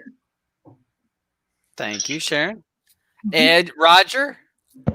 Well, batting cleanup. I don't have much left to say. You guys did a hell of a job. Good job, everybody. It was a good movie. I'm going to argue that it might be Dakota Fanning's best acting ever at 7 or 8 years old. I can't think of another role that she's played that is so impactful. The other one that wasn't her. I was thinking that there was another movie that she did while she was young. I'll have to check. I'm going through some of her movies right now. Yeah, I didn't check IMDb on this. I Am Sam, I think is one of them that she did, didn't she? Yeah. When I Am Sam. That was I Am Sam. Yeah, she did I Am Sam, which was in 2001. What else? Anything else there around there? War of the Worlds, 2005. Yeah, War of the Worlds. She was good in there. She was good in it, but she was awesome in this one. She was awesome in this. So I argue that this might be her best role ever. And one thing that I just can't get out of my head is how much better Denzel is at playing almost the exact same role as Liam Neeson, because Taken in this movie has some real close parallels, and they're the same guy, really. Yeah. Liam Neeson's name could have been Greasy in those movies. Mhm. But Denzel does it a lot better. Other than that, that's about. Oh, and I did want to agree with Andrew that the jump cuts and the handheld shaky out of slightly focus jump cuts were bizarre, and they did draw you out of the story, and I found them annoying as well, Andrew. And that's about all I have for this week. But it was a good movie. Good pick. So people that are watching on the side chat, put in their player pass. If you're part of the Telegram group, and if you're not part of the Telegram group, if you look in on this show in the show notes, I actually have a link to the Telegram group. You're able to vote in there because I need to go ahead and do my votes. So vote player pass on this, y'all, and we'll run through. Let me post my official ballot. Let me do my official ballot because I want to do that. All right. I have posted my ballot and it wasn't a mail-in. So we got that going. So I'll start with Roger, player passer. Oh, it's a play. Definite play. Play Good job, by Penn. you. Good job on your freshman pick there, Penn. Freshman pick. Oh, I like it. I like it. Freshman pick, man. I like that idea. We're going to have to try to use that in the future. Eddie. Great pick, Ben. This is for your first pick. Super great. It's a super play. Super play by Eddie. Cam. All right. Penn, this one's a play for me, my dude. So you got so you got a great freshman pick, my dude. Come on with that one. Yeah, don't mess up. Don't mess up. We've got some history of some people that can show you how to mess those picks up going forward. All right, Blue. Player pass. Is she there? No, she gone to go get something to eat. All right, Andrew. Player pass. Play. Thank you, JJ. He posted the link to the Telegram group. If you want to join that player pass Telegram group, it's great to have that. You're able to get some chat and also links to the movies and stuff like that. Sharon, player pass, my dear. Definitely play. Play. Alban, player pass. Play for me, but it'll be 2 if Penn over here watches the original. So you got some extra credit work you got to do. Okay, Penn. All right, Penn. All right, Penn. Oh man. Well, yeah, he gave you some extra. He'll actually give you an extra play if you. Yeah, if you, I'll give you the extra. You know, if you watch, if you got as much time as he you'll has. like it. Yeah, I know. All right, I'll give it a play. Good movie, Denzel, as everybody said. I mean, I don't want to say he's not Matthew McConaughey. Close. No, he's good. Blue player pass. Oh, I'm definitely a play on that one. Definitely a play. So I think With that being everybody. said, shout out to Matthew McConaughey from last week. That's right. Yeah, we got some Matthew. All right, so and then Penn, player pass. Oh, play for me, definitely. Definitely play. Great pick. So, folks, if you've not seen this movie, and there's only 13 people watching this, and so we'll see who watches it. Definitely as unanimous that this is something you probably going to want to watch. If you can take a little bit of Dramamine on the front end of this, because the cut scenes are a little bit jumpy. So maybe you don't want to get sick on the very front part, but it gets good. It gets really good. So great movie. All right. So Miss Blue. So who are the picks for this coming week? Hold on one second. It's Eddie and Alban. And Alban. Yep. Yeah. Let's hope that Alban can redeem himself because he's. I don't care. I don't care anymore. He slipped a little bit. Yeah, I know I slipped, but I don't care. Eddie, you can go. Eddie, you can even pick first. All right, I was so thinking that you pick first. No? Yeah, you want me to pick first? You already have. You guys already know what you're gonna pick. Yeah. Because all right. So before we go to the two guys, we're not going to show trailers. The only thing I will do is I will just pull up the IMDb page so you can actually get a look at it, and then the person that picked the movie can give a little bit of a little summary of what the movie is, any information they want to give about it. But we can't show trailers. I got in trouble with Facebook for the last couple weeks on showing trailers, so we're going to back off the trailers. So watch them on your own if you want. Yeah. But I'll just show you the IMDb, and then that's what we'll see. So Eddie, first, sir. Okay, I picked a movie that an actor plays in it, but my kids, this is a good one.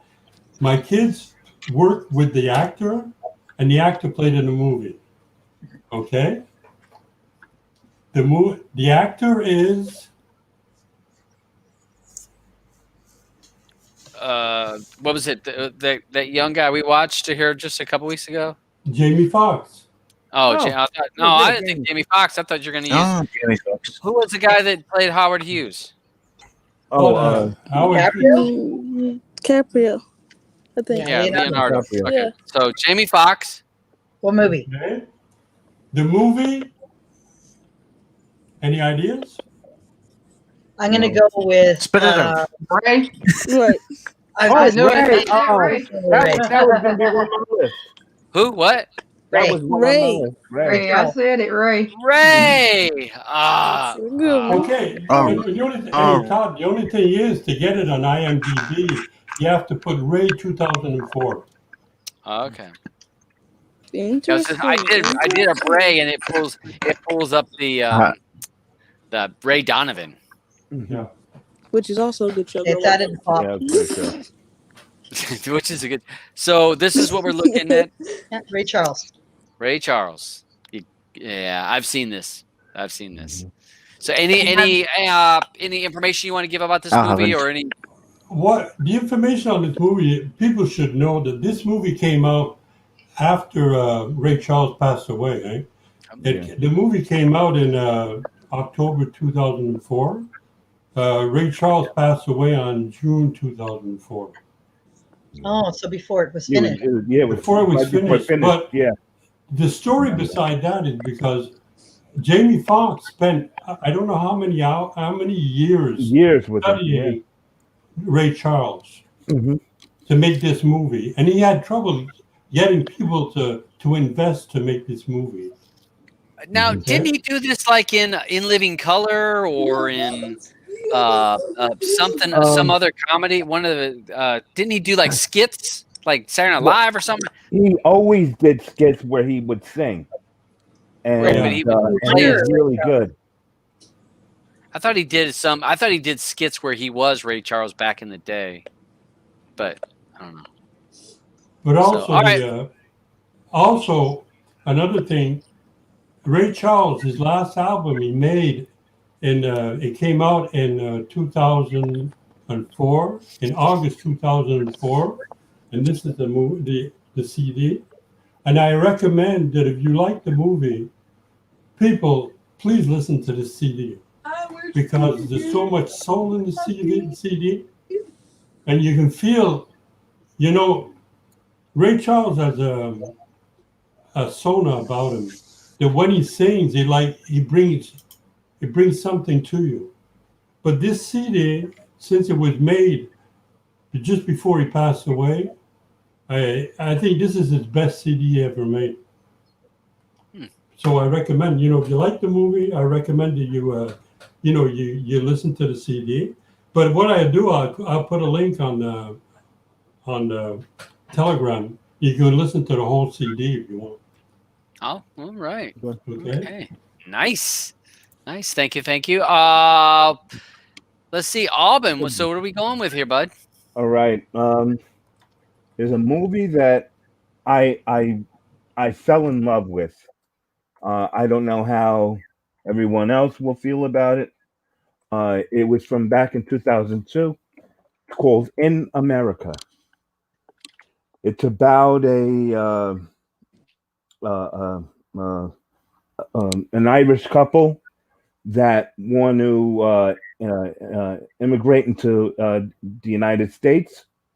They end up getting the United States through Canada. So they first made their way to Canada and then here into the States. Excellent movie. Another movie with children actors that are to die for. These two kids, they are actually brother and sister, and they make this movie. I love this movie. The dad, the dad, Patty Considine, he was in all of our. He was in the World's End, Shaun of the Dead. Of course. You know, I find the stuff that I really like them in, and not the the World's End. Wait a stuff. minute, and he was also the bad guy in Child 44. Yeah. Oh man, that's our no. We're not going to curse him like that. Don't curse me like that, please, please. Hot but Fuzz. I love this movie. I really do. It's got Damon Hansu. I think he's a brilliant actor. I think this was one of the first movies I seen him in. I think it's actually pronounced Jaimin, is it not? Jaimin. Yeah, maybe Jaimin. I don't think. I've looked it up in the past. I love him. I think he's a great actor. Me too. I love him. And he did such a remarkable job in this movie. You have to watch it. Guardians of the Galaxy. That's where I was like, I've seen him in some movies. Guardians of the Galaxy. Yeah, Blood Diamond. He was in Tarzan. Amistad. That's what I saw him in first. I saw him in Amistad first. He was in Blood Diamonds. Yeah. He was in what was the other one? He was in Four Feathers. He was my Four Feathers. I wasn't crazy about the movie, but I loved him in it. Yeah, he's great. And he makes part of this movie, but like I said, the kids in this movie are you're gonna fall in love. You're gonna fall in America. love. All right, Auburn coming up with something a little bit different again. Yeah, I love it. All right then. All right. All right. Someone trying to immigrate to the U.S. That doesn't happen. Yeah. No. So that's why I wanted to remind people of what it was really like. Yeah, people try to get in. He was in Gladiator too. Yeah, in case you forgot. In case you forgot, people used to try to get in, not try to get out. Yeah. All right. So we're gonna go ahead and close up, so we can keep this under 2 hours. And again, I'd like to thank everyone. I will start with Roger. Anything you want to close up before we roll out? I have seen both of these movies this week. I'm going to enjoy watching them again a second time. And everybody hit the thumbs up on your way out. Come back and see us next Wednesday. Thanks a lot. Bye-bye. Thank you, Roger. Eddie, anything Super great show. Let's say that as things are going, let's say everybody keep safe. Please, please, please. Yes. Agreed. Cam. Hey, everybody, thank you guys for coming through and having fun with us. You know, either you like the movie or you ripped the movie. You know, it's just fun to get together and, talk about movies. Because when are we ever just sitting down and watching movies? So just to have you guys come in and talk with us about 2 movies every week is the highlight of my week, to be honest. So thanks for joining us, and we will catch you next week. See you Wednesday. Peace. Thank you. Thank you, Cam. Shrink and Sharon, anything you want to finish up with? Yeah, thank you for having me again. I enjoyed the show. Enjoyed Pastor Play. Come join us again next Wednesday. If you didn't know your way in, press the like, share, subscribe button. Hit that bell icon so you get the notification when the Butcher go live. And see you Friday for Streaming Matters. Yes, ma'am. Let's see. Mr. Andrew, anything you want to finish up before we roll out of here? I haven't seen either of these movies. Surprise, surprise. Surprise. And nothing else. And bye. He's got to work. Yeah. Good night, bro. All right. So sorry, I'm trying to pull up. I'm trying to pull up my dear's movies. I love copy. I'm gonna go ahead and I'm gonna paste this over here for y'all. So if you're not following us on or following Blue on Trakt, these movies are going to be in Trakt. They're already on Trakt. So if you have an add-on, if you have an add-on you use, or even an APK, a lot of them you can add a track list. Add this track list to it, and you're going to You'll be able always to be up follow. to date. Yeah, like it. All you got to do is like the list, and normally you're able to see it in add-ons. So Yeah. check this out, and then you're able to follow, keep up with whatever movies we're doing. Penn, anything you want to close up to before we roll out? Yes, I appreciate everybody taking their time out to watch this Pass or Play episode. Great movies for this week. Nice discussions. Appreciate everybody in the chat. Look forward to next week. Thank you for inviting me on the panel once again. Appreciate it. Alban. Like usual, thanks for everyone coming out. This is the best time of the week to see everyone. Do your homework, okay? Do your homework. Yeah. And we'll see you next week. All right. Good. Blue. Yeah. Anything you want to finish up with? No. I'm good. Thanks. Just good. She said she's gonna relinquish all of her remaining time to me, like they do in Congress. Say thank you for watching Player Pass. I'll relinquish all time given to the butcher. He may use my remaining time. So I just want to thank everyone coming on here, Roger and Eddie and Shrink and Sharon, Penn, Cam. Thank everyone for watching. I want to also thank the people that hang out on the side chat, Octavian, Buzz, JJ. Thank you for posting links. I'm trying to think. I don't want to. Sim was in there. Patty D was over there. The Beach, as always, watching over there. I want to thank you guys for watching, because even though if you don't jump on the show, you're over there chatting, and we appreciate this, because this show is just about watching movies. It's not about tech stuff. I'm sorry. That's not what we talk about here. It's just about movies. Be it if you like the movie, hate the movie, just all you got to do is watch it and then have an opinion on it. That's all we ask for, is an opinion. I do want to say about the people that have channels on here, Sharon, Penn, and Cam, go check out their channels. Check out the content that they have. Everybody's a little bit different about their content. Sharon has a Monday through Friday live show. So if you're up on a 9:45 East Coast time, and she goes live, and you never know what the topic is going to be about. Never know. I've jumped on there on sometimes on my day off, but she has all kinds of guests on there. So it's a great time if you have time. Penn is always coming up with stuff that you've not normally seen, and Cam is coming out with videos all the time. So check out the other people's videos. We've got the two movies, Ray, which is 2004 about Ray Charles. We've got In America, which was by Alban's pick. So looking forward to that. Alban, what year was that? That was 2002. Okay. All right. I like to write it down here so I have it, because someone will ask me tomorrow and I won't remember. Yeah.